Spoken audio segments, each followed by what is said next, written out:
What is going on, everybody, and welcome to another Beta Memoirs. And today, in this episode,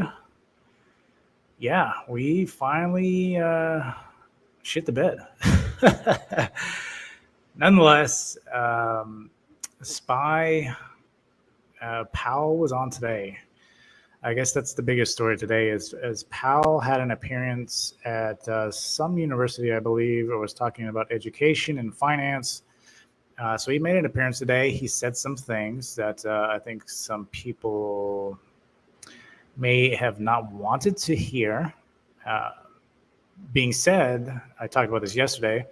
He came out and pretty much stood ground. He has not changed his opinion about the market, which is good to see. There was a lot of rumor today, which is why we had a lot of this random selling this morning. There was a lot of rumors going around saying that he was going to come out and say that there will be tapering next month. Not only was there talk about tapering next month, but I believe his reinstatement as Fed chairman comes up next month. I believe it was already offered to him. It is up to him to make that decision, I believe, next month, or they will get somebody else appointed at that position. But I do believe that comes out next month. And one key thing to keep in mind here, if there is somebody else that does replace Powell, whether he elects to stay or whatever the case is, that will cause a rift in the markets because they don't know who's coming in. Yes, they'll have some idea of who's coming in, but ultimately they want that new person, which I believe it swaps out in February. They're going to want them to come in and kind of get a feel for that person. So there'll be a lot of volatility introduced if that is the case. It hasn't happened yet. I do believe that all this information will come out next month. And we got Jackson Hole next week. And not even to mention, we do have FOMC minutes tomorrow. But with all that being said, going back to what Powell said today, Powell said there will be essentially no tapering, right? There's a lot of unknowns with the Delta variant and all kinds of other implementations that are going on right now. But being said, even though stuff does look good, there's still some concern there. So he's essentially reiterated everything he's already said. But he did say that the financial system is really good, which is something I don't think the market really liked. Because they are going off of numbers, even though inflation numbers and everything have come down, things do look transitory in the numbers. People are still not believing Powell.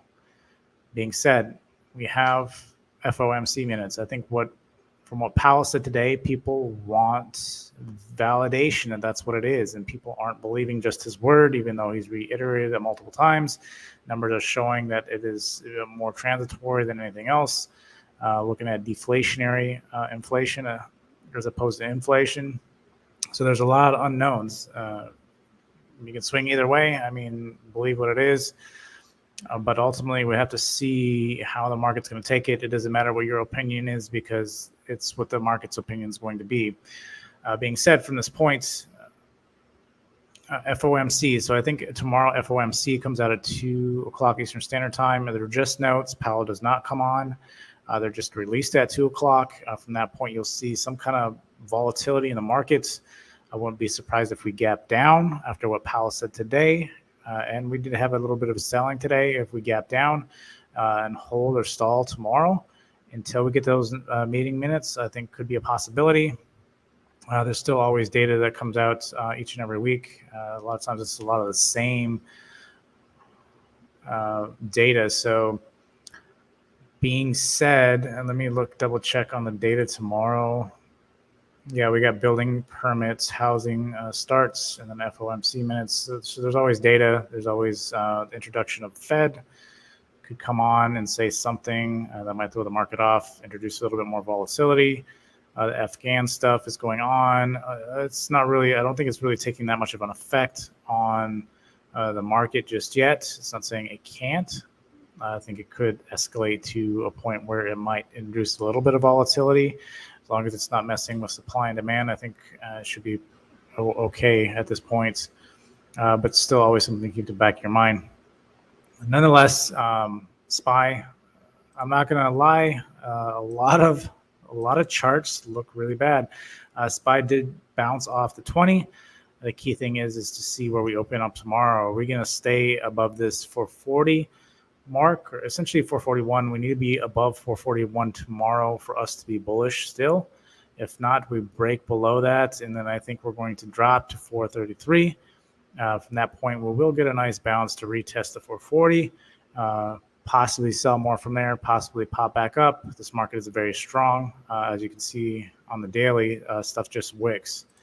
So anytime it does hit major support, it is wicking pretty hard because it's a strong market. There's no real reason to sell.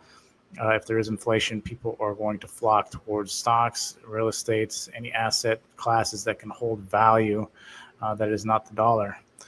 Being said, QQQ played range really well. What I didn't like is this actually buttered straight through this support, which is interesting to see. We still have another solid support here at 362. So really it's a bigger range here. This is kind of more just a speed bump. That's why I do have this in yellow.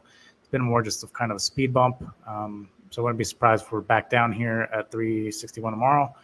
Again, led by Tesla. Tesla had that bad news yesterday. And so it's kind of just been, it's slowly sold off today. I think I played puts a couple different times on this, and then also played calls. But nonetheless, we want to see where we're going to be with this tomorrow. Again, I wrote up a watch list, but I don't think there is no need to really go with a watch list because we don't know where the market is. There's no point putting you in positions that could essentially get wrecked. That's not what I do on this channel. I try to prevent you from getting wrecked. That's why I provide a lot of news, a lot of fundamentals, what's going on. So you don't put yourself in a position where you know there's going to be a lot of volatility and you don't know exactly what's going to happen, especially in this market. This market's already introducing a lot of random volatility. And if you can prevent that by being aware of specific events that are going on, it's good to be aware of that ahead of time so you don't take position and wait till after the fact and react to the news as opposed to actually being in a position and being down and having to pull yourself back out. So being said, Tesla sold off pretty hard today. It's looking really weak. Everything, I've gone through all the charts that I have. All charts on the daily look really weak. Tesla, just a retest. I want to be honest, I'd rather have Tesla closer around to this 200 moving average. So I'm looking more like around that 620 mark before I grab calls, and I'll be looking for that 200 EMA on the daily. I want to see that supportive, which by the time, if Tesla does come down to this 626 mark, you'll have that 200 EMA there. You don't want it below there. If it breaks below that, you definitely want to cut it. Everything I am playing, it has very tight stops. I'm playing these lines to the T. If I'm playing shares and it pops, I try to move that stop straight into the green. And then from that point, I move on to the next one. And I continue to follow it up because these pumps, we're pumping and dumping very fast. With the volatility that's going on, especially this month, the volume is really low. So I've been trying to stay. So I keep reiterating, stay with FANG, stay with FANG, stay with FANG, because right now that is where it's where the strength is. If there's any going to be strength to swing one way or the other, it's going to be in the FANG. That's where you're going to see it first. So ultimately, that's where you want to stay until it shows otherwise, until banks get strength again or value. But I think at this point, everything is losing value, only because of Jackson Hole and everything going on there. Again, with what Powell reiterated today, saying that there will be no tapering. The strength is going to stay in growth stocks. That's why I said if you want to focus on FANG right now, because of the fact that as soon as this this is going to be a temporary sell-off unless something changes at Jackson Hole that changed from today, which I don't believe is going to happen. Tech or FANG is going to bounce back very fast because you're going to start heading into the end of the year. This may be a dip buy going to Jackson Hole. Everybody keeps talking about correction. The market is just way too strong. There is not specifically bad news. It's going to sink us or make us correct that much. I think what you're going to see is going to be probably the biggest correction going into the end of the year, unless, again, there is some black swan that appears. But before then, I think we should be fine. Again, manage risk, and this is not financial advice. Facebook. It actually bounced off this 20 quite a different times. I do have this 50 mark. I want to see a bounce. It also has a trend line support here. So I want to see about that 350 mark. If Facebook hits that, I do expect a good bounce off that, which is also right here. You can see the support there. So I am more likely going to play this. Again, I want to stay in fangs. If anything hits the support, I'm trying to capture first bounce. Anything after that, I do not want. After a first bounce, I'm going to quickly follow with a stop or pull out as soon as it pull out of calls, whichever direction I'm playing. And then if that's the case, as soon as it loses strength, I'm going to pop out of it. So that's where I am now until stuff starts hitting below basing. Those are my favorite plays. That's probably my number one play. Second would be this first bounce off of supports, whether that's on the hourly or whether that's on the daily, but I do prefer daily support and resistance lines or zones, however you want to call it. So yeah, that's where I'm standing with Facebook. Apple, I actually played Apple today. I did grab it and caught this spike today. That was probably my bread and butter for today, and then I played off of that. I almost took it here. But it was hovering too close to this line. I wasn't really sure if we were going to break down or not. I did pop a little bit briefly. Apple and Facebook kind of sold off more towards the end of the day, but Apple's been super strong. So until you see Apple and Google really lose strength, I would stay with these. I actually like Google tomorrow. If it bounces in here, get a nice bounce off the 200. This would probably be one of my main plays tomorrow, as long as, again, it doesn't break below this zone, essentially the zone. Oh, this whole zone here is what I have marked. Let me see here. As long as it stays in the zone and is protected by that 200, that's where I'm going to try to capture that bounce out of there. Could get a nice bounce, like sort of like this. It should be even better bounce because it's more closer to the 200. Again, 200 moving average, it's not going to hit it directly. Sometimes it does. Normally, if it gets semi-close, it'll bounce out of here. So looking for some kind of probably pretty quick bounce, probably like a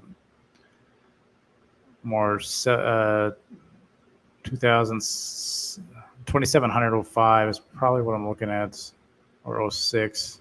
That could be a nice bounce. So go off of that wick. So essentially right off of there is what I'm looking at for Google. Microsoft has also been strong. It's been playing range. Everything's been playing range. So I do like, I think it was Square. Let's see, Square could get a nice bounce at 252. Again, realize that's going to be an intraday bounce. You're not even off the daily. I think you might get one move back up to retest, but be very careful of that, mindful of that, because you do have a trend line coming in on Square as well. And I think that is pretty much it. This video is getting long. Again, I'm giving more of a state of the market kind of reference here, because there is a lot going on right now with Powell next week, with Jackson Hole, with meeting minutes tomorrow. Everything is having a major, and volume is low. So that's why I keep reiterating, stay with FANG or stay with something that has a lot of volume, or playing continuation off of something. Because of the fact that a lot of these other mid-cap, small-cap stocks don't have a lot of volume. So people are going to where all the volume is. And so that's why you see continuations have these massive spikes. So that's something to look for going into the next possibly 2 weeks. This week and next week, I think, are going to be that way. And then after that, we might actually start basing next week.